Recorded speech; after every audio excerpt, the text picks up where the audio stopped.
additions, that enhancements to it. So there was just, I think, one slide extra that you'll see. Okay. I'm really looking forward to your assignment, unlike you probably. I think it's going to be really good. And like, there's some assignments are really boring. This one, you may not be feeling it, but it is going to give you a chance to, it is interesting. Well, does anyone agree? Or are you not loving it? No, definitely not liking it. What was that, sorry? Definitely not liking it. Aren't you? It's a bit No. different and it's a bit vague. I get that. And obviously it's my specialist subject, so I'm bound to like it, aren't I? Yeah, all right, I'm sorry. I don't I'm sorry, yeah. I just like the ones that are a little bit out of the norm, because I think there are a lot on this course that feels like it's the same similar content time and time again applied to your organisation. And I suppose what I like about this one is it's a bit more creative, but obviously that doesn't suit everyone. So if you're not liking it, don't worry. You know, in your final year you can, I was going to say something rude, but you can mess up a little bit on one as long as you pass, and then you can average the top 3. But actually, if you are liking it, let's try and get you the highest grade we can on this, and then you sort of got one in the bag to keep your grade average up. So this morning, what we're going to do, can you see my slides? No, you can't. You can't, can you? I'm there seeing them, thinking, right, I didn't quite finish the process of sharing them. I'm sorry. See them now? Yeah, good stuff. Okay, so until about 10:30, I'm going to cover as much. There isn't masses of content today. There's one learning outcome that we haven't really done, but doesn't need doing very much. So we're going to have a light touch on that. Then we've got Shivani coming in at 10:30 for the critical analysis. If I can, I'm going to try and finish the talk content before then. If not, after Shivani, I'll just do a half an hour wrap up, and then we've got all the one-to-ones begin then. So they're the one-to-ones that I've got booked in today. When you get back onto your work email, you'll see you've got another invite. It's just the same invite. I've just put times on them so I could screenshot it, and it shows you what times you've got today. Sorry, Tam's in the note to you was just about your email address, which I think I've got, so you should have that. Still 4, Hannah. Yes, and you're not on my screenshot, are you? You are at 4 still. I'm so sorry. I ran out of space. You are not deleted. You're still there. Yeah, very much. So we're gonna, yeah, as I say, we'll cover the final bit of the content today. Next week, next Friday. Is it this Friday? Oh my, right. It was the last email reviews. You're submitting. Gosh, sometimes I feel like someone's just spinning me around and around, and I don't know like where I'm at with stuff. So your submission is due in, isn't it, on a week Friday? Is that what you've got? Yeah. Okay, perfect. So it's this Friday that I'm going to do the last email reviews. So if some of you, I was going to say someone's name because I was thinking they might not have it done right. Even if you've got a skeleton, you want me to have a look at it. There's one person's that I've looked at quite comprehensively. And what I'll do is I'll just take it from that point onwards, and we're meeting later to discuss it anyway. If you did send it in before, I'm not sure if I'm going to get a chance, but I'll definitely have a look between, I've got like 12 and 2 on Friday reserved to look at it, look at them for you. So that's all booked in. And then when we've got our Vivas, again, as I said, I've sort of resent these with the times. They're only 10 minutes. So what I'd ask you to do on your Viva, don't prepare a presentation. I know it sounds a bit odd, but don't prepare slides. Look nice, switch your camera on, talk us through, have a conversation. It's like we're talking to you as if you've set this up. It's a conversation, not like sitting and us being passive.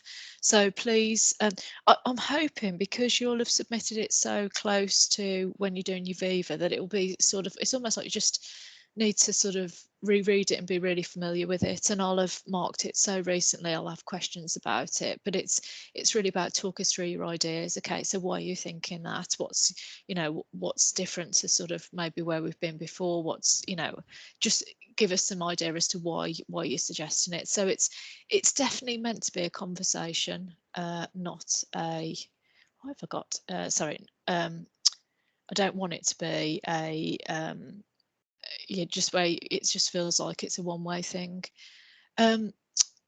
has everyone got cameras that work? Yeah. Okay. Is I do anyone on gonna? my work laptop. Are you okay using that for this? Yeah, they won't mind. Okay, yeah, just for this, because I just think, and it just makes it so much nicer of a conversation. I have invited Elliot. He has, I think he's accepted. If he, for any reason, isn't around, I'll just record them so that he can moderate them afterwards, and we'll just have it as a conversation. It's only worth 20%, but it has to be kept to time because, as you can see, there's so many of you to do. So you're all booked in, and then Tom, we've got yours the week later, haven't we, for your extension? Okay. Oh, yeah. Okay, so yes, that's in the diary. Hannah, with regards to the timings later this afternoon, I've got mine booked in. It says the actual title says 1 to 1:30, but it's booked in at 2 till 2:30. Oh, let me have a look at my teams. I don't know if it's on a different. I know I'm like losing the plot. I realise that, but I just don't want to miss it. That's all. no, and I don't want you to. Let me just say, because there's something where the timings aren't coming. They're not coming through. Like it's. Let me just get my calendar up, and then we can just double check.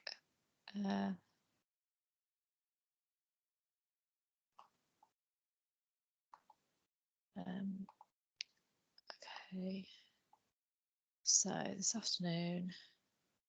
So yeah, it's I've got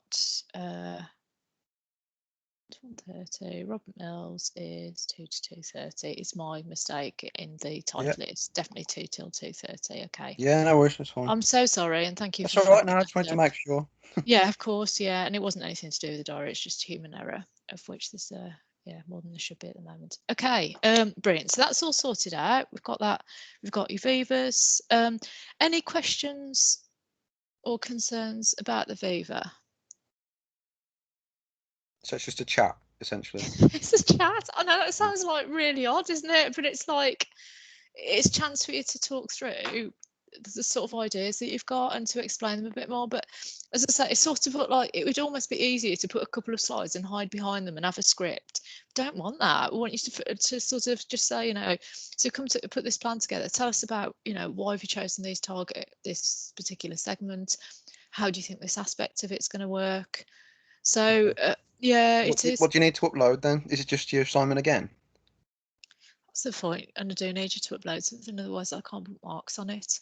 Yeah, you could do your assignment again, or if you've done some notes, you can do that. I absolutely guarantee the file you upload will not be touched or marked. So I know it sounds odd, it's got to have some words on it, but yeah, the assignment again would be fine. And if the similarity is 100%, that's absolutely fine, because the first time round it won't be. Okay. In fact, yeah, that's a fantastic point, because we're having a few problems with Moodle at the moment, not on the submission, but we're having problems with similarity and read and sort of receipts. So you'll probably find it looks like your submission's pending to the time you finish your degree. From now onwards, all your submissions are going to have this issue. It's not being supported anymore because we're moving on to a different platform, which I'm hoping you won't be, because you're so close to finishing and we can just see it through on Moodle. Do not worry about it. Do not worry that you can't see the similarity score. You will not, it's our fault, not yours. So please, if there's anything when you submit and you're like, oh, I haven't got the receipt, I promise you it's something that's happened consistently, just because they've moved their attention on now, and it's fine. It's fit for purpose. I can use it to mark. So almost like having that 100%, I don't even think you'll see that, because you won't see a similarity score. It's just not, it doesn't.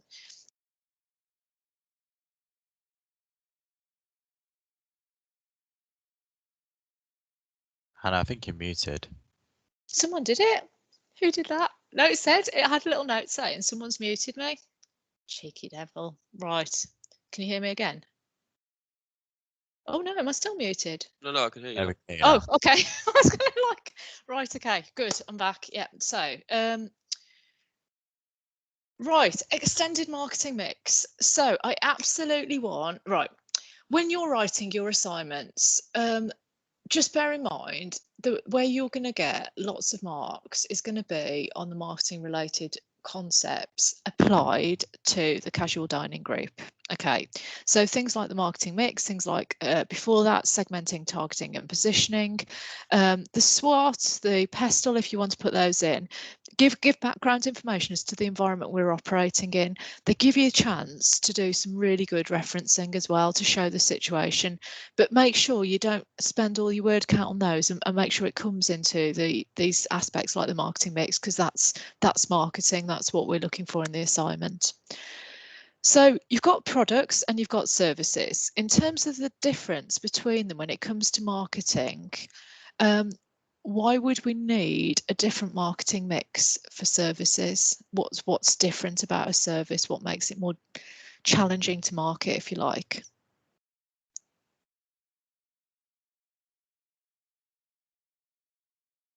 Is it because it's obviously like a service isn't always physical, is it? Yeah, in its purest level, it's actually entirely intangible, but quite often we have a bit of a mix between a product and a service. So in the case of casual dining group, you'll get your food, but you'll get that level of human service as well, won't you, with the presentation of the food, the dialogue around ordering, you know, the sort of interaction. So yeah, because it's intangible, how does that make it difficult, more difficult then in terms of sort of the production of it? What are the challenges around it being intangible?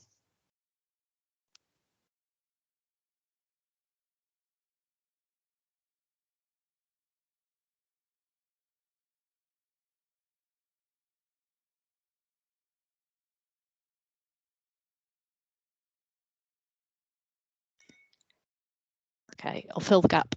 It's inconsistency. It's really difficult because it's something we can't touch. There's also a lot about perception as well. So if you go to a restaurant and you've, say, go with your boyfriend, girlfriend, whatever, and you're not getting on, you may feel it's a really bad night, and the reason being, or a bad experience, is actually nothing to do with the restaurant. But the trouble is with services, because you're part of the process of creating that service, because it requires you to order, it requires you to interact. If your interaction is quite negative, it sounds really daft, but you bring it to that service. So if you were to go for some sort of massage or something, and again, if you're really tense and really sort of fed up and someone's touching you and you don't like, you know, if you're not feeling great, you will shape the experience, but then you can blame them for it. So there's something about it, it's really difficult to manage expectations with services. And also, if you've got restaurants and you've got different restaurants with different staff, there's going to be different waiting times. It's going to be, depending on the time of day, the restaurant layout may be quite different in terms of like the capacity. So again, inconsistency in terms of like a product. If you've got your quality controls right, in theory, you should have a consistent experience every time.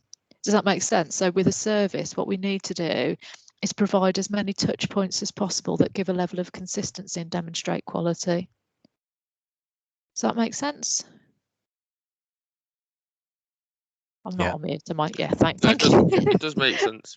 Yeah, okay, brilliant. So what we need to do with services, we need, and the other thing that services, that's a right pain in the neck, they rely on people, and people are a nightmare, aren't they? Because they're not necessarily, if you've got staff, even if they're, they can be very variable in terms of their performance as well. So we've got a lot of, with our sort of service delivery, there are a lot of elements here, and I would suggest one of the audiences that needs to be marketed to in this plan is your staff, because of the front of house staff and the experience that you have is really important when it comes to restaurants. Their enthusiasm, their friendliness, their ability, and it's so have any of you had a dine out experience in the last couple of weeks? Have you actually been to a restaurant? Yeah. Where did you go? I wouldn't say it's a restaurant. It's Weatherspoons. Oh, did you? Yeah. And which one was that? One in Coventry, the City Arms. Is that No, oh, in is that the one Elston. in Earlston? Oh, okay. Yeah. And did you, so you sat outside, did you? And Yeah, he had to sit outside. and how was it? Freezing. But no That's- outdoor heaters or anything. I know. Right. So every week since I've been teaching this module, honestly, I don't eat out normally, and it must just be because we teach on a Wednesday. I tend to then go out for dinner on a Wednesday night because I think it's the theme. So I'll be happy when we move to a different module. But anyway, so I've been going to Pizza Expresses because I use my Tesco's vouchers, and I'm really tight. So but I actually went last night with my 5 and 7-year-old, and we went out for dinner. Oh my God, they don't do outdoor heating. We went to rugby. It's raining. It's raining.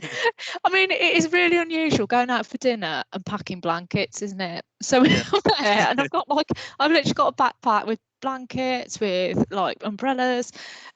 It's lovely to eat out, and the lady who served us was very, very nice, was chatty with us, was lovely with the children, because that's always sort of eating out with children's always a bit sort of nervous that you're going to upset other people, or and she was very good. But I just want to say, I think at the moment it's quite challenging. It's more than normal because there's levels of compliance that people have to stick to. Like she was saying to the children, because there were no one else around at that point. If you want to do it, because they were doing like cartwheels and they were playing a little bit outside in there because you couldn't see where we were. She said that's absolutely fine. She said, but if we do get people in, you just have to keep a metre away from them. And she wasn't rude or anything like that. But if you just think about, if we're going back into dining in, there are going to be still regulations. It is still going to be a case of, if you want to go to the toilet, you need to put your mask back on. So there's a level of compliance, which means the service experience feels a bit different because it has the risk of feeling like you're being told off a little bit. So it's not, do you know what I mean? So Yeah. we need to make sure that this is done in the best way possible and support our staff in doing it. So in the extended marketing mix, we've got our normal marketing mix is our product. So we want a great menu, but it may be a limited menu because of a limited sort of potential supply of people in the restaurant, but a really nice one. We then got our place. So that's where we're actually eating. So in the restaurant, but we can look at sort of other ways of distributing it. We've got our price, so that's looking at, are we maintaining the price that it was before we sort of shut down, or is it going to be, are we doing any specials, or what are we doing on that? Sorry to interrupt. I've just got to jump off the call just for 2 minutes. Yep, no problem. This isn't going to be sorry. recorded. No, thanks for letting me know. Can anyone remember what the 4th P is? So I've done place. Price. I've done price. Oh. I've done place, price, product. One last P. Yay! Yes, you should know that one. Yep. So yeah, the promotion as well. So we've talked about that, and I've forwarded you my correspondence from the Pizza Express trying to get people back in. So we've got those. But when we've got a service element, we need to build these other elements in. And these are all about, so you have your target group of people. So you've got like who your ideal customers are. Then based on your ideal customers, you need to have the right people working there. And I'm just thinking, so somewhere like TGI Fridays has quite outgoing staff, doesn't it? And they're sort of looking a certain way. They know the menus, they're quite upbeat. And actually you have different people. If we think about the Apple geniuses, for example, again, they've got a certain reputation and their level of knowledge is really high. So you've got to think about who are the right people to fit. They may be very different, your staff, for a Café Rouge restaurant if we're going for a different target audience. So we just need to think about how we're going to train them, how we're going to get them to feel sort of good. Again, last night, the lady who served us was actually showing the children the terminal that she uses, and she was talking them through like how it's like a mobile phone. And she was really nice and sort of quite customer friendly, but not in a patronising way. So that was nice. But also, if they're going in and out like she was last night, she was freezing. It's cold, it's miserable, it's a different environment to serve in. You've got sort of people, it's slightly I think it's a slightly different experience now when they're going back in terms of the role that they're playing, because again, they're going to remind you about your mask. They're going to say, this is how we're doing things at the moment. So there's a level of education that's required for customers before they come.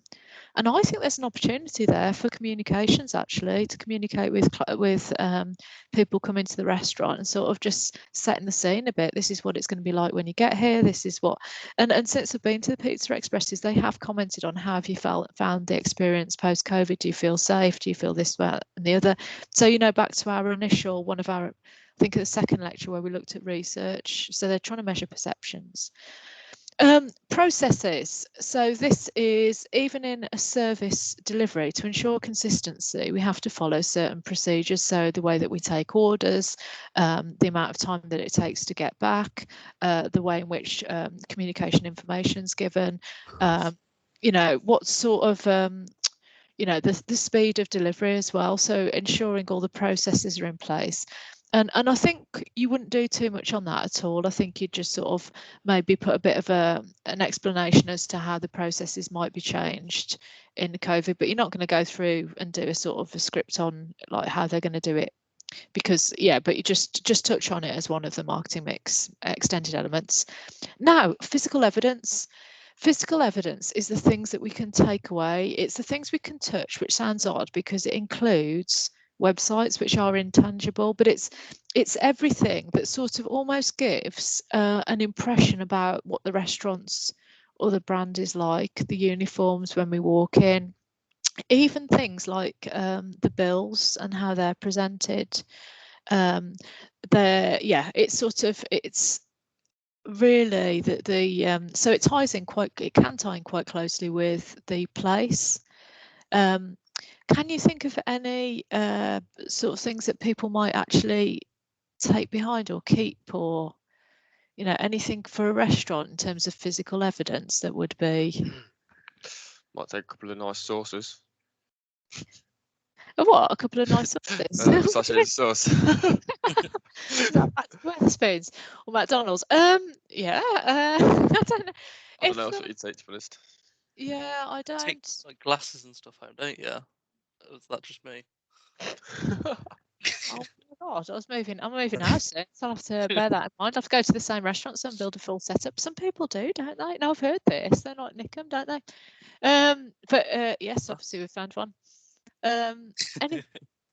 When I've told you about this underground restaurant, haven't I, that I go to that's not underground, it's just at someone's house. They produce a menu that's really, really beautifully produced, and actually the menu is different every time you go. People take those away and keep them because they are like a souvenir, and it's almost like if you went to a concert or a football match or some sort of sports thing where you've got a tangible, a physical ticket. Sometimes people keep them as souvenirs, but I don't know if there's anything. Oh, I don't know if there's anything you could do there, whether you take a photograph and email it to, I don't know. It's a difficult one, but it's just, what is the benefit of having physical evidence?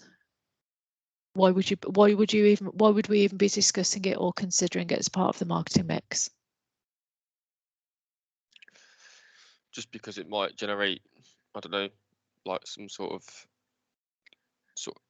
like an advert for them, maybe, like because people are trying to talk about it. Oh, that's exactly what I was thinking. It's a viral thing, isn't it? That you could sort of photograph or that you share, or that in some ways, I think, yeah, I think it's got some sort of element. And some of you have been looking at like a loyalty ladder as well. And I think it can help to increase that you feel even more connected with the brand. So just have a think on that. Just have a think about like the tangible experience. Is there anything that could be done? So one of the things now is they can't reuse menus.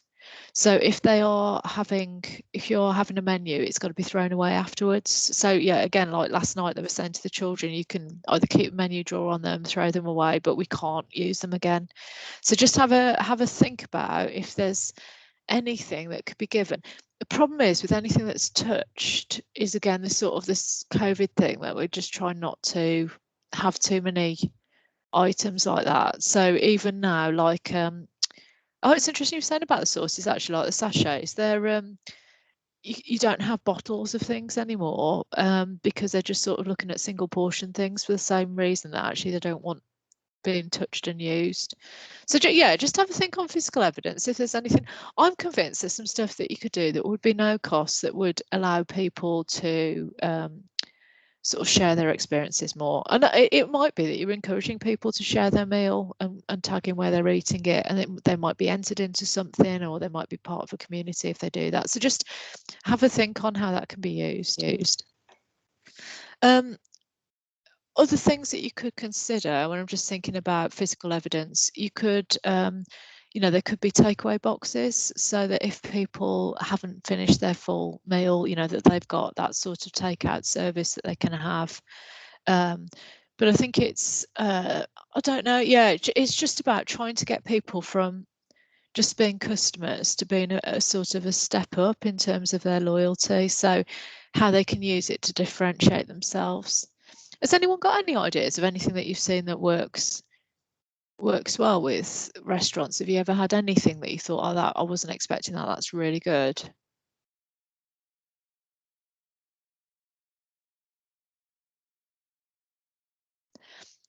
Have you heard of the First Dates restaurant? Has anyone ever watched that on Channel 4? Yeah. Okay, so it's called Paternoster, and it's a restaurant in London, and it's by the courts, so it's like by the Old Bailey. So I went there for lunch 5 years ago, and when we got the receipt at the end of it, I think they give like rock, like sweets, and it's got the name of the restaurant in it as well. So they're just like with your bill, you get a couple of branded sweets, and that was quite nice. I've also been to some nice restaurants. Went to one up the Shard, and it was really nice. But what blew me away was not the restaurant or the food; it was the fact when you went to the toilet roll smelled nice. And I put a bit in my bag because I wanted to keep it. It didn't smell nice for very long, but it was really I've never known that before. That was really quite impressive. So just have a think. There is a restaurant on the outskirts of Coventry that has the most sort of very it's like the Pirelli calendar sort of nudes in the bathrooms that are really artily done and quite beautiful, but because it's quite a posh old-fashioned restaurant, you don't expect to go to the toilet and be confronted with naked people. That one's, again, that's sort of, it's this quirkiness. And I'm sure some of the ones at the Belgrade, some of the restaurants have got artwork that's local to Coventry. Just have a think. Okay, just give this one. Please allow yourself to be quite creative on this. So in terms of people, who would we be recruiting for restaurants? What is going to make someone a good member of staff at a restaurant, a good someone who's serving? You want sort of like a high energy individual. Yeah, who can read situations really well as well, because some people aren't, so some people are a bit exhausted by it, but someone with enthusiasm. So yes, they're bringing along something and setting the scene actually in a nice way. So definitely, yeah, that sort of energy. What else? What other skills or qualities might they have? Time management. Yeah, because they're going to be potentially under quite a bit of stress, aren't they, with lots of people sort of ordering at the same time, then people saying, can I do this, can I do that? And you can't really say no to anyone, but you've got to still be totally on top of stuff. So yeah, I think that's time management coupled with probably good under pressure. Anything else? Maybe someone who knows the menu really well. I was thinking when you ask for something and they're like, oh, I don't know, I'll go check, and it just yeah. I think that is absolutely brilliant. And back to the First Dates restaurant. On the programme, the people on it are actors or actresses, they're sort of would-be aspiring actors and actresses. But I think there's an element of that. I think there's an element of almost like memorising the menu. But my eldest, she worked at Brewers Fair for a while, that's close to us, for a couple of years actually. And they used to do food tasting, like when they had a new menu, the staff used to have to go for an evening's training. And I think that's really important, that you sort of almost taste the menu, and almost there's like a briefing before each evening where you sort of this is what's on today, this is what's not on the menu, these are, and just making sure that everyone's up to speed with it. Because I think that if people are going, oh, I don't know whether to have this or that, and you're actually able to talk through, that's pretty good, isn't it? And I don't think it's what you expect at that sort of restaurant, do you? You'd expect it at quite a high class restaurant, wouldn't you? Do you think you would expect it at like a Bella Italia or a Lasagna's? Them to have that level of product knowledge. I think it could set you apart. Isn't don't that sort of becoming the norm now, though? The Is it? restaurants sort of have that level of knowledge. Well, if you're talking about a Brewers Fair doing it, yeah, it's going to be, isn't it? And but so it's almost like what used to set you apart now is what just makes you normal, isn't it?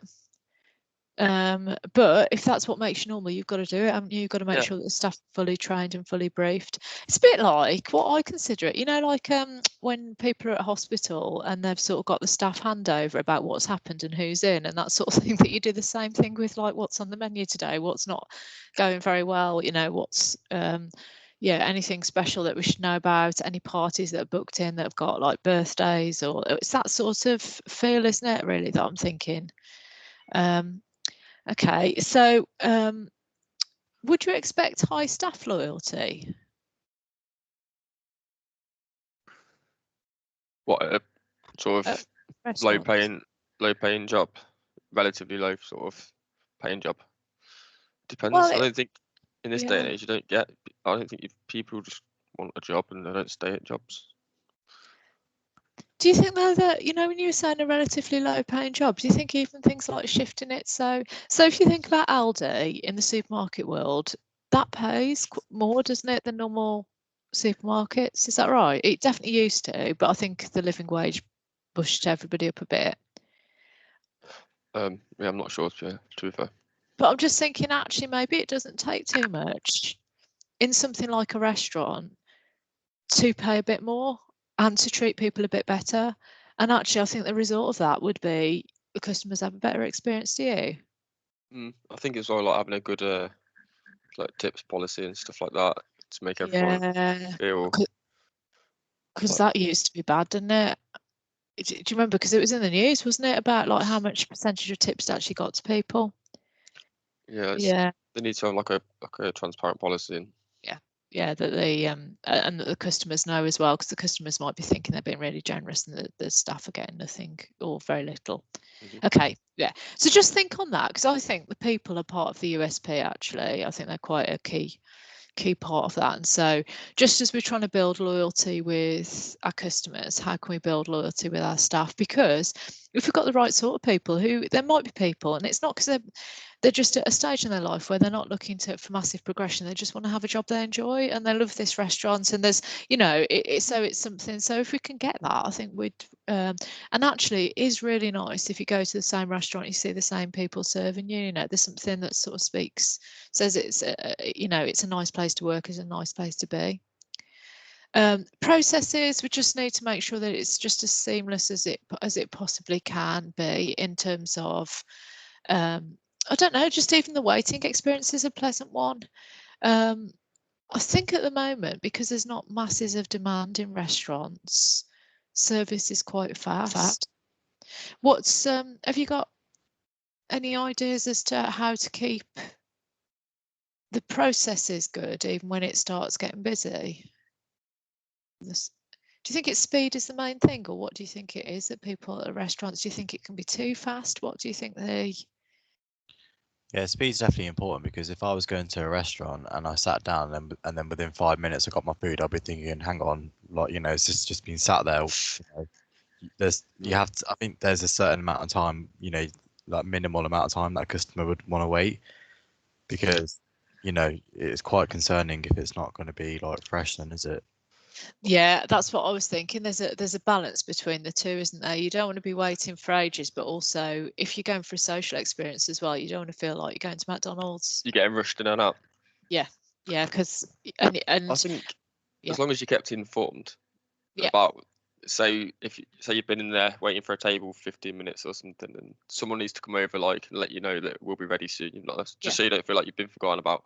Absolutely. And yeah, and even if they give you sort of, right, okay, so it's food should be in around 10 minutes or something like that. It's freshly prepared. We'll be back with you within whatever period of time. What, not 10 minutes, but you know what I mean? So yeah, I think you're right. I think it's just about, but actually if they've got the technology in place, they should even have like an estimated time as to when it's, you know, because they'll know how long it's going to take, won't they? And that would be quite good to sort of, if you can get it right, I suppose that's the key, isn't it?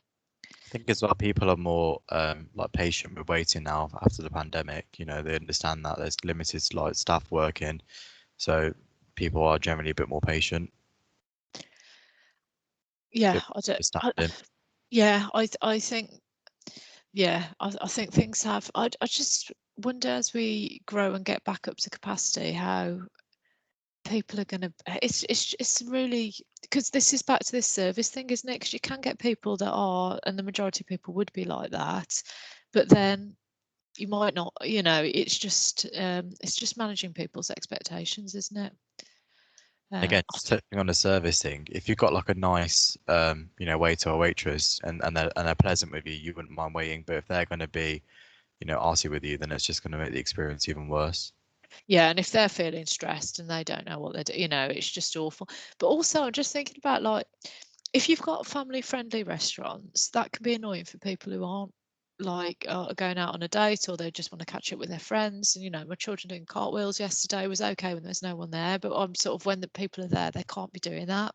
So you sort of, there are so many factors that are outside of your control. That so something like, I'd say the most family-friendly out of the three is going to be Bella Italia, isn't it? And I would even have like an area of the restaurant that is for families. So actually people that are in couples or adult parties can be kept away from them. Just because I think they just annoy people. Do you know what I mean? It just changes your experience. And if you are waiting and you've got, you know, it's yeah, it's a challenge. But at least now there's more spacing between people, aren't there? Okay.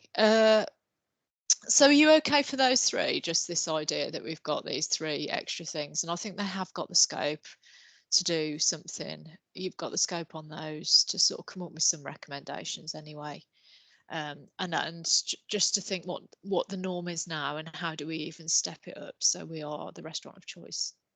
Any questions on those before we move on? A learning outcome that we haven't really touched on and don't need to massively, it's just for every course there needs to be 6 learning outcomes. So international markets, contemporary marketing techniques we're doing, but we just need to broaden it slightly in one part, which will be looking at global and international. So we know some of the restaurants have franchises, don't they, in different countries, is that right? Yeah. Don't have to do much on this at all, just make a sort of reference to it, the fact that it's a potential direction for them. The way I'd bring it in, right, if for the, well, why would is it one of the brands in particular that's looking at overseas that is in different locations, or is it under a different brand? Does anyone know from their research how they're doing the international side of it? What I've referred to using for this one is because some of them were placed at airports, so I've tried to link it in with that rather than going that's really abroad. good. That's Got really, some- really clever, because that's an international customer base, but they're Yeah, you still got on the different same cultures territory. and yeah, Very clever. Yeah, that's really good. if that helps anyone. Yeah, no, that's a nice one to do. Yeah, to be honest, I didn't realise. Well, I've not done loads on it yet, but I didn't realise they had any abroad. To be honest, because I've read it as a UK. Yes, and it is Franchise. primarily, I think when we first looked at the website in session 1 or 2, we saw there was some international, and there weren't very many of them. Do you remember, because it was Krishma, you introduced us to the web page. Can you remember anything on it? I think there was a few options, like a few places for Bella Italia and Las Iguanas, but I couldn't find anything on Cafe Rouge. Yeah, I didn't think it was all of them. Okay. Very light touch on this. You do need to mention it in some way. I think the way we heard of in the restaurant in the airports is a really clever way of doing it. But the whole reason why organisations obviously look to expand is because, well, get more sales in, they get a stronger market position, and sort of the brand knowledge increases.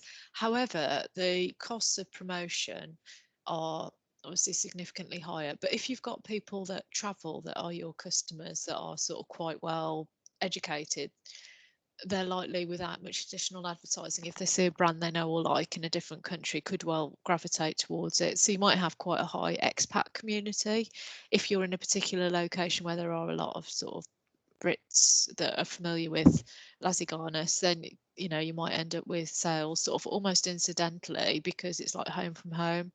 So there are sort of reasons why organisations do it. Ultimately, it's to make as much money as possible. When they are doing it, I think it's quite a risky one, and I think food is a particularly sort of personal to the location. So our taste buds are, and the way that we've been brought up, very much governs the choices of where we're going to eat out. However, there are a number of like American Western brands, aren't there? Like the sort of McDonald's, like the franchise brands that seem to have a uniform appeal. They adapt their menus, but they still are sort of a staple across all countries, really. So if they are looking at going abroad, you'd look at the similarities between the UK and the country they're going to.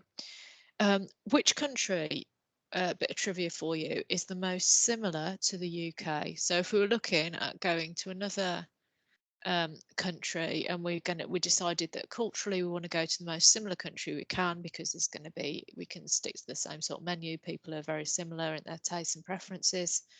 Where are we going? Which country? With the US. It's not actually. Australia. Oh yeah, yeah. it's Australia. It's Australia. Australia's like, I don't know, in some ways some of the places feels like it's sort of almost a couple of decades ago, but yeah, Australia is the most similar. But obviously you've got huge geographic barriers there as well, haven't you, for transporting and things. But yeah, I find that quite interesting.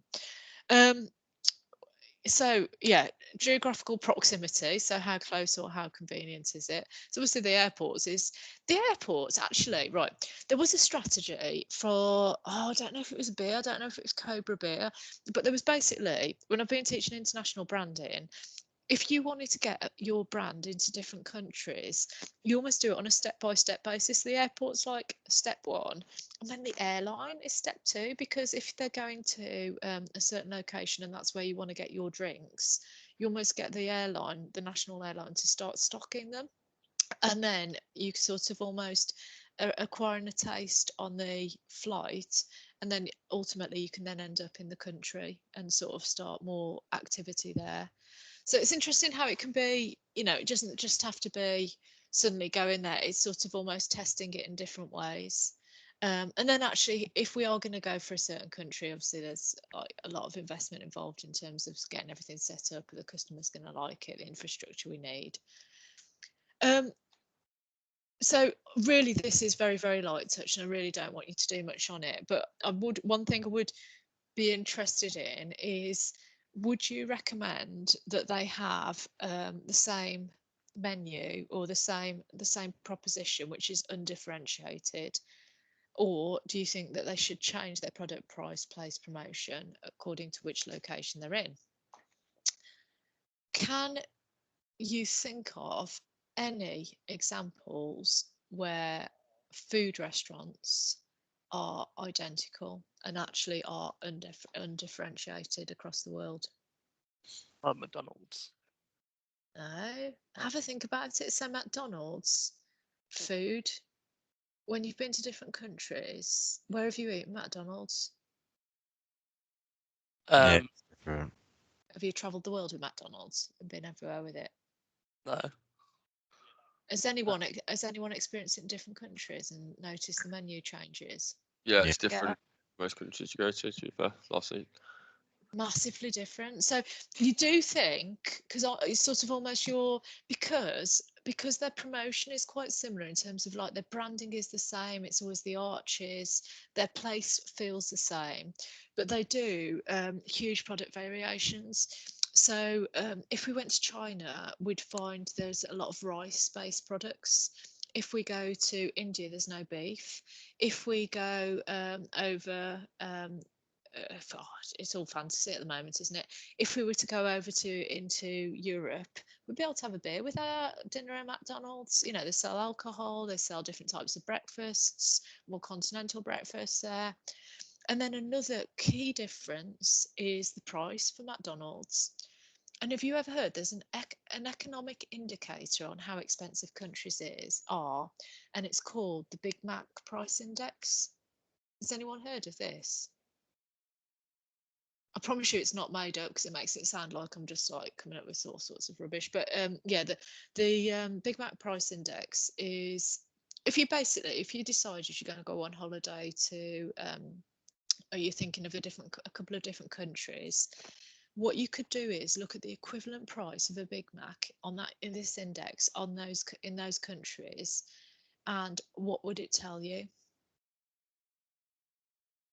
So basically, why would we want to know how much the equivalent is in St. Petersburg in Russia versus Poland, somewhere in Poland, if we're thinking of going to either of those places? What does it tell us, the price of a Big Mac in those two countries? Isn't it the product is still the same? Yeah, but the price will vary significantly, which tells us how expensive the country is.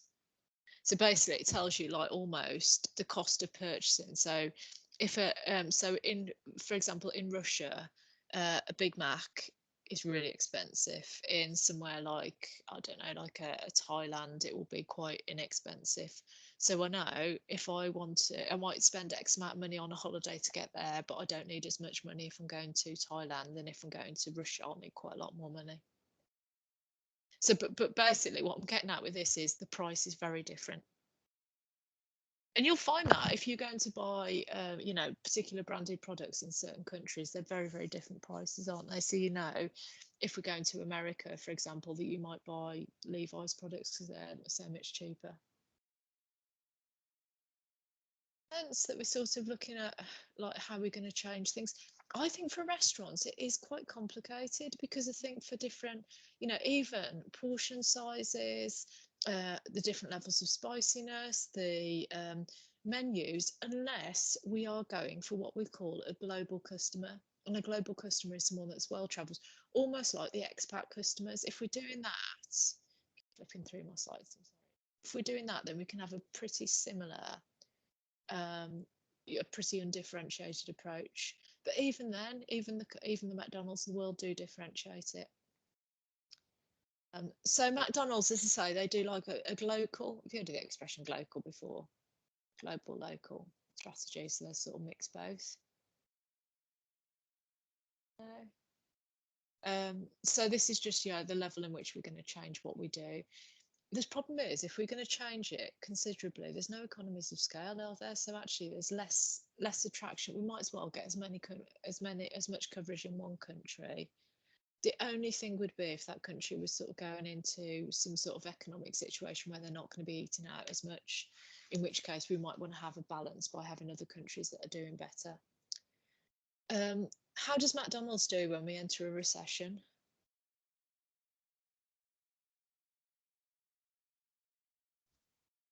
So when they bring out like the pound saver stuff, and yeah, they do really rather well, than doing all like the cultural, you know, they do like the special burgers from like America and all that stuff. Yeah, it's right back to the pound saver menu, and they do really well. So, you know, it isn't like there's one size that fits all, but it would seem very daft at this point in time, I think, to expand too much when they're in financial difficulties. So yeah, so we sort of, McDonald's have got a global presence though, and actually it isn't aspirational. It's quite interesting in developing countries. Anything that's American or sort of Western looking is seen as aspirational. So for countries where they don't have much money, having a Diet Coke or a Coca-Cola is a big deal. Whereas for developed countries, like the likes of even like South Africa, England, places like Switzerland, they're what's called ethnocentric. And what I mean by that is they prefer ideally brands from their own country because they've got more income. They prefer to like buy local. Not because they're sort of, it's more about sort of that local association, whereas the developing, the poorer countries are keener to buy American or global because they feel they're buying better quality, whereas the developed countries feel they get better quality by buying local. Does that make sense to you? Yeah. I'll tell you what, this is why I like it, and probably some of you don't. It's a lot about what's going on in your mind. It's just psychology. Fascinating. Now, something else, just on this global whistle stop tour, there's something called country of origin effect. And what that means is part of the story and the communications and the branding fitting in with product on the marketing mix of is where they come from, so what country they're coming from. So both Audi and BMW play on their Germanness. Why? What are the associations with Germany that mean that Audi and BMW would do that? I think just really high quality. And that's the main thing, really. Yeah. And surveys have proven this, that actually in terms of perception, if you want something really high quality, people do presume that anything that's engineered in Germany is going to be of a really high standard. And I mean, to the point that about 6 years ago, we moved into this house, we decided to buy more expensive things than we'd previously bought.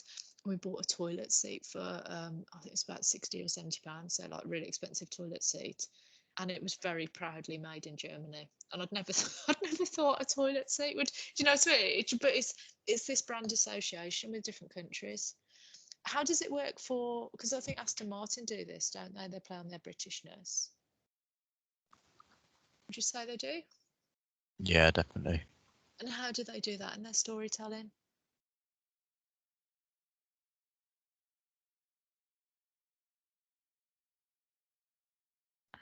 Main in Britain on like the engine plaques and silver plaques. Is it? Okay, so it's actually physically on the. So is it's on the engine then? Is it anywhere else in the car? Oh, maybe on the sill plaques. Okay. Yeah, as you get in the car, Hannah, literally on the floor, there's a plaque saying "Made in Britain." Oh, okay, yeah. Yeah. And that again will have a high level, a high sort of prestige. And which countries does it sell particularly well in? Certain countries, have they got a really good, sort of perception of Britain better in? I think China's pretty strong at the moment. Yeah. Obviously, they've had a bounce back, but China's pretty strong. Mm. But they love anything British, the Exactly. British way. Yeah, and the sort of Burberry and the sort of I know certain department stores, if they've got very high value Chinese tourists coming over, they will open at separate times, so it's sort of that level. Yeah, but I do find it quite interesting, this country of origin effect. And some brands try and do it with multiple countries. So enterprise cars, the advert, obviously we're not doing global branding, so it's sort of not worth going into depth, but I think it's worth being aware of. Enterprise, they do these adverts that are a bit naff, where they have a British person, a British man and an American man, and the American person is very tall, big, over the top, has lots of balloons popping up, and it's sort of a very strong American accent. And then the British person is more conservative and is sort of saying, correcting the way that he's saying things, and is more conservative. And what they're trying to do is build in, you've got that sort of almost the British credibility, the reassurance of British, but you've got that American commitment to sort of service that comes with it. So they're trying to build in two stories. Goo desserts, they do the same with Belgian chocolate, but sort of manufactured, I think, in the UK. So they're trying to build in multiple stories. Have there been any brand? Right, okay, so quick bit of trivia. Dolmio. Are you aware of Dolmio and the adverts and the brand? Pasta sauce. Yeah. So little Italian cartoon families in the Dolmio adverts. Where is Dolmio from?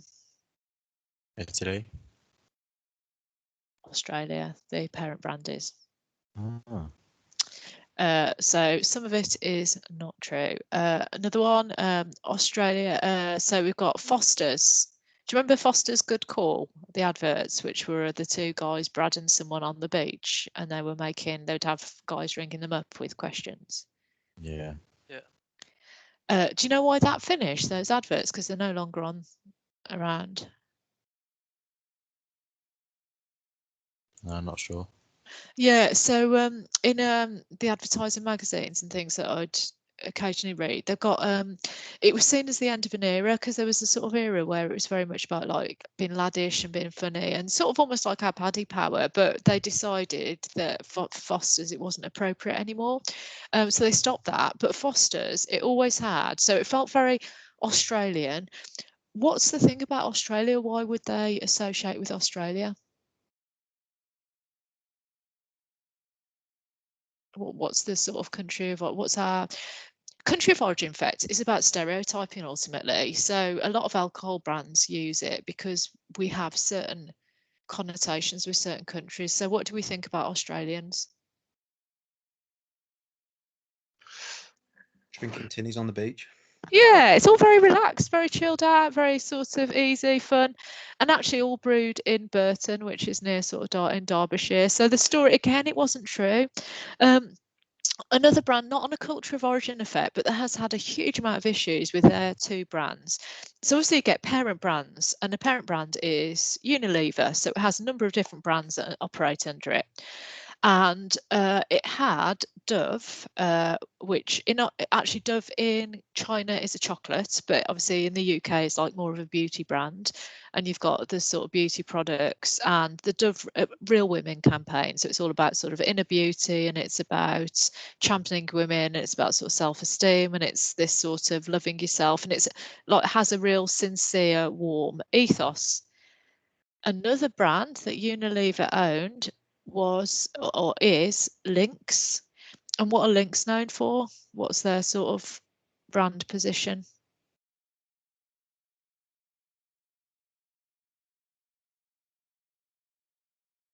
It's about like getting the girl, isn't it? Like laddie. Yeah, it's very laddie. It's very funny. It's tongue in cheek. It's a bit sort of silly, but it's almost, you know, if you spray Lynx on, they sort of have these, it's quite nerdish people, don't they? And suddenly there's a tsunami of women are sort of launched at themselves at. And actually, but when people realised, when some women realised that Dove and Lynx were owned by the same company, they boycotted Dove.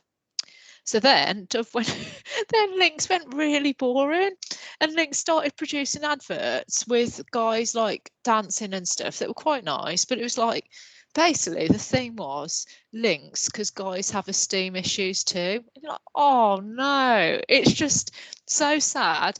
But it's because there is a transparency now. We like to know where we buy things from, and we like to know that they're real. So one of the issues you might have is with Bella Italia, you know, what is the story there? Do you know what I mean? Like, is it genuinely Italian? Is there some heritage there? Is it inspired by? But how transparent do we need to be? Cafe Rouge. So Cafe Rouge feels quite French, doesn't it, because of its name? Bella Italia feels Italian. Where's La Cigarnes meant to be from? Is that sort of Mexican-y? Latin America. And are they from? And are any of these true, or are they just like? I did some research on La Cigarnes, and basically, they started as like a stall in Bristol. Okay. And they do stick to their roots. I don't know whether the people who started it are Latin American, but they support Latin American charities. Oh, okay, so they are trying to build those associations. That's good then. Yeah, okay. I just think with the country of origin, we just need to be really careful, because if you're seen to be a bit of a fraud, do you know what I mean? It's easy to find out now, isn't it? And it's easy to share. So we just need to think about what the associations are with the different countries. And obviously France has got quite a key association with food and drink, as is Italy. And actually, yeah, the Latin America's got a completely different feel and vibe, hasn't it, for socialisation?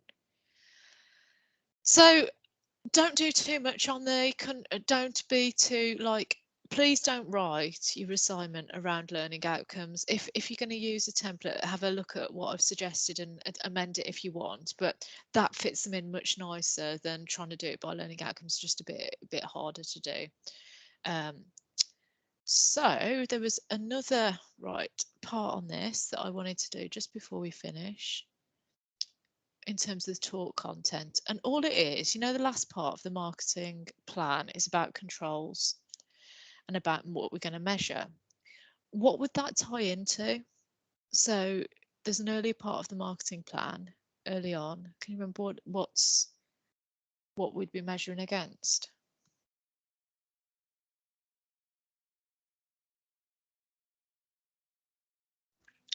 The objectives. Yay, absolutely. How are we going to set the objectives?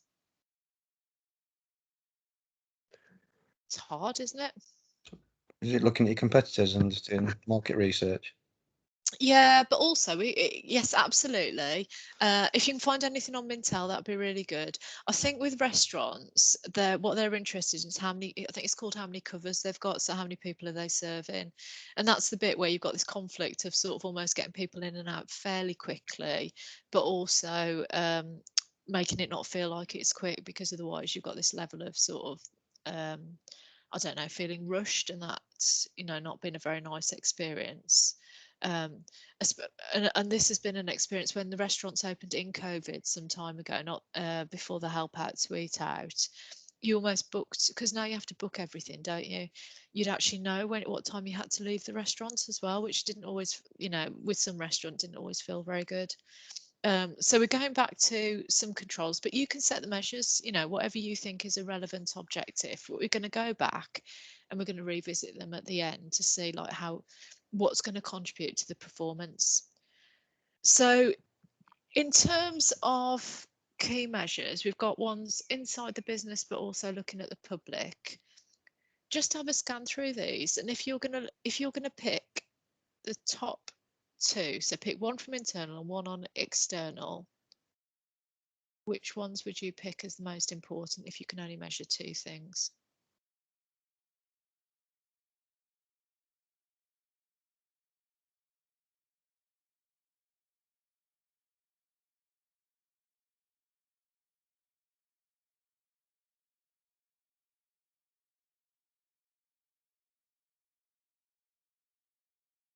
Customer satisfaction. Okay. Because what will that lead to? Like if you have better satisfaction, you'll retain that customer, and then they can like help you bring in more customers. Yeah, so hopefully that will build into loyalty, and hopefully it will produce more total customers, won't it, in the end? And ultimately I think our objective has to be around something about sort of the ongoing viability of the restaurants, doesn't it, and building the customer base back up. So that sounds like a sensible one to do. Internally, do you think there's anything better that's there, or do you think any of them are particularly good?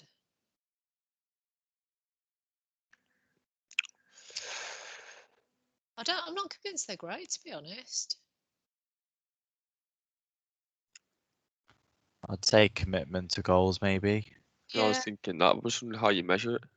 Do you have to like attain a certain goal by a certain time? I think it'll be measured in a few ways, wouldn't it? So a commitment to goals might be through the feedback from other people on them, actually, as well as their own product knowledge. I don't know. It's quite easy to fake, isn't it, in a sort of short term in an interview, but it's almost like it needs to be consistency, does it? Mystery shoppers could help you even get something like that. Because I think it's like every contact point, isn't it? If you're committed to the goals, it will come through, won't it, all the time? Yeah, true.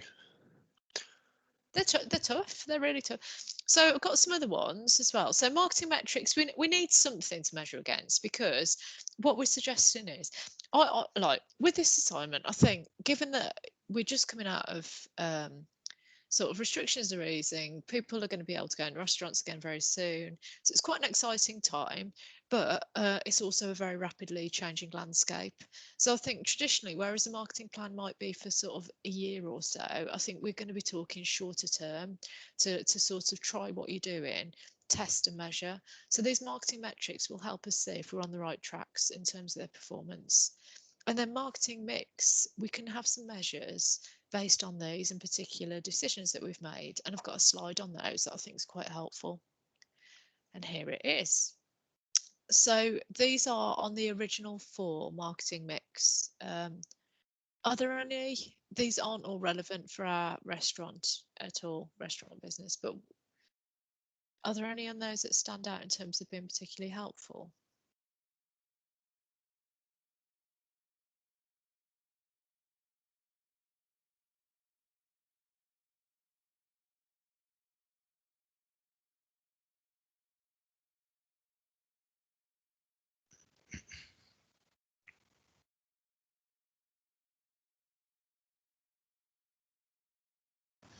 Price comparisons.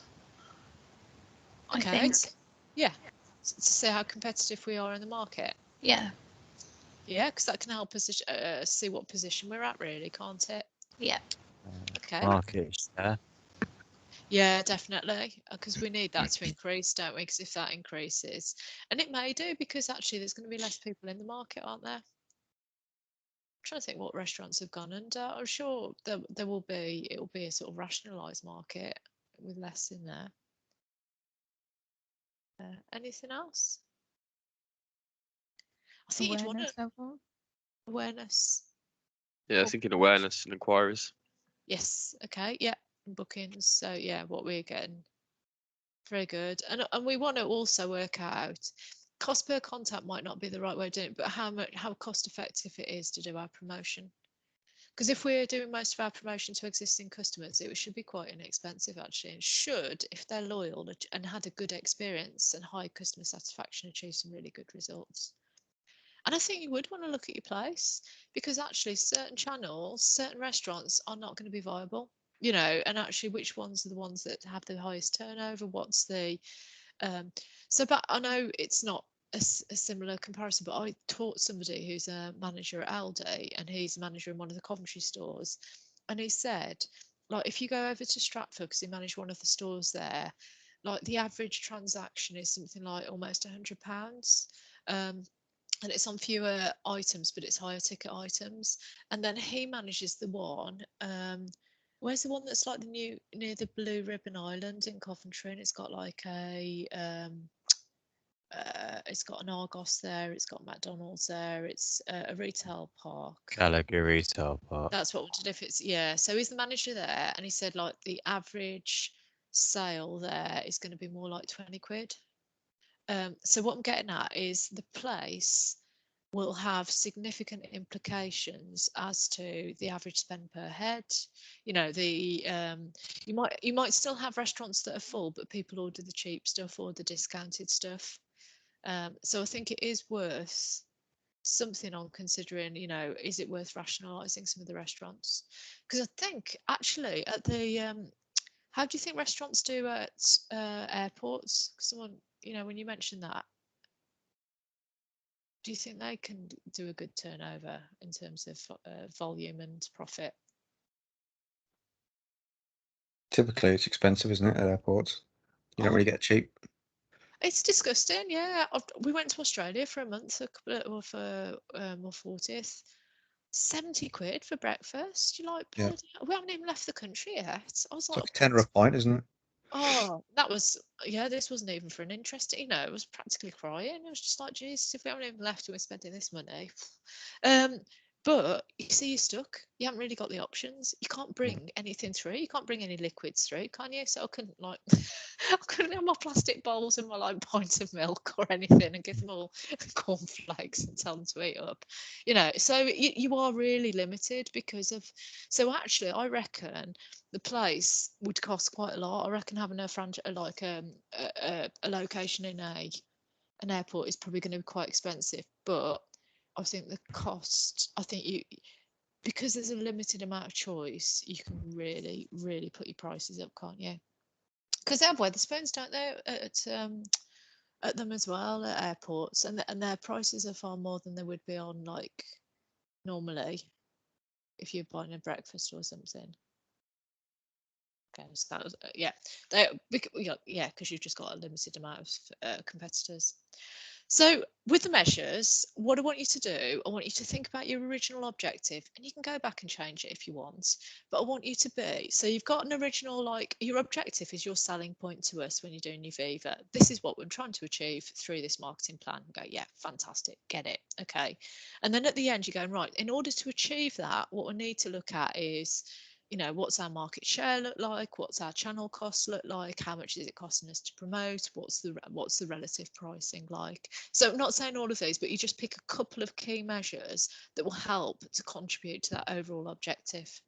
Does that make, so it sort of comes back full circle, and that's right at the end in the, for SOSTAT, that's, this is under control. Other ones we could look at, a customer performance. So have you heard of scorecards before? You've got like balanced scorecards. Yeah, I've heard of a scorecard. I'm just trying to think about how it looks. So you've got innovation and growth is one of them. You've got profit, or basically financial is another. You've got operations is one. There's 4 elements, and I think there's like a sustainability one as well. And the idea is, the reason we have a scorecard is so we're not just going after the money. So we're like thinking, okay, so what does a good business look like? Okay, it's got a score on all these 4 dimensions. So a customer performance scorecard would look at what matters to the customer. You know, is it about speed of service? Is it about customer excellence? Is it about the value for money? Is it about the range on the menu? So I think that could be quite a nice one to suggest. Profitability matters as well. Stakeholders, I'd probably less so with this, or unless you are thinking about the organisation on a bigger point of view, in the sense of actually they're struggling at the moment. You know, in order to keep the business going, we're considering a scorecard which considers these different measures to do with the marketing. Profitability matters because it's one thing having loyalty, but if we're not making money on it, we're still not going to survive. And then the customer satisfaction would feed into the customer scorecard. What is, if you were only to ask for one piece of feedback, have I, you know, when we were doing the research, did I talk to you about this before? What's the one question that you'd ask to see how you were performing? Only allowed to ask one thing.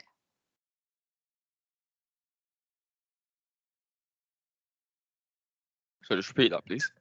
Right. You're only allowed to ask one question, okay, to get an idea as to how effective you are, how happy customers are. If you're only allowed to ask one question, what is that question that you should ask? Are you going to use the product again? Yeah, would you come back, or would you recommend to a friend, or recommend to a friend? Recommend to a friend is called, there's a proper title for it, it's called the Net Promoter Score. It's what's used at hospitals, which is just weird, but you know with their sort of happy faces, how likely are you to? What is seen as good, I think, is 9 or 10. It's really high. And actually what you might think is like an okay score in the middle is really bad. And it's called the Net Promoter Score. How likely are you to recommend us to a friend? And that question, if it's the only question you ask, that is seen as the most effective to know if people are satisfied. Nectar. Net, N-E-T. Yeah. Promoter, like promotion. Net Promoter Score is the single most, arguably the single most effective measure of customer satisfaction. Okay, I love this course because I have my little bits of trivia, and I'm just like, I think, oh, the next ones aren't going to be, I'm going to, you know, not be able to pull it out of the bag as much, but yeah, just use them if they're useful, and look them up and just get some supporting data to say that. But actually, that's the one thing that you want to know at the end of it, and that's why they have, you know, when you're walking through places and they have 3 faces, you know, you've got your smiley face, your miserable one, and your one in the middle. I mean, you're meant to bash it. Well, they're probably not allowed anymore, are they? But do you know what I mean? No. Yeah, I think I've seen something similar. Yeah, how was your experience today? And you sort of, you know, you sort of, yeah, you tick one. That's in effect, that's almost, it's not how likely you are to recommend, but it's again trying to gauge, did you have a good experience? But I think you should just get children, just messing around with it, so it's not so good. Okay. We are through what I wanted to do for the talk contents for today. Let me come back onto so I can actually see all your initials, because I can't actually see you. Have you got any questions on the talk bits?